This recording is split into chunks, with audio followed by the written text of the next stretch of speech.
আসসালামু আলাইকুম। কাজে আমি ফারহান রাফি।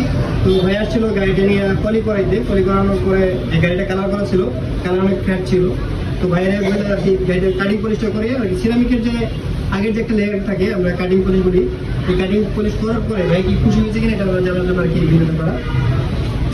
ভাই কেমন লাগছে? হ্যাঁ, ভালো লাগতেছে। আগের সাইডটা অনেক সুন্দর লাগতেছে। আগে তো কালারটা অনেক মরা ছিল, আমি কালারটা অনেক বেশি দিচ্ছে। আশা করি যারা পলি করতে চান আমি তাদের উদ্দেশ্যে বলি যে পলি না করে যদি পারেন গাড়ি এভাবে চালান, কিন্তু পলি করেন না, কারণ একটা সবুজ ঘাসের মধ্যে যদি কোনো কিছু আপনারা ঢাকা রাখেন দেখবেন যে ঘাসের কালারটাও চেঞ্জ হয়ে যায়, তেমনও গাড়ির কালারটা ওইরকম হয়ে যাবে। আর গাড়িটা যখন ঢাকা রাখবেন কোনো কিছু তখন এখানে আলো বাতাস কোনো কিছু পাচ্ছে না।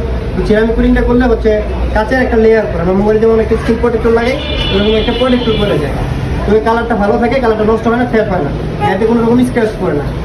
কুচু পাতার মধ্যে পানি দিন যেরকম করে যায় এরকম সব কিছু ময়লা পানি সব করে দেবে, পানিটা ধরে রাখবে। তো থ্যাংক ইউ, আসবেন।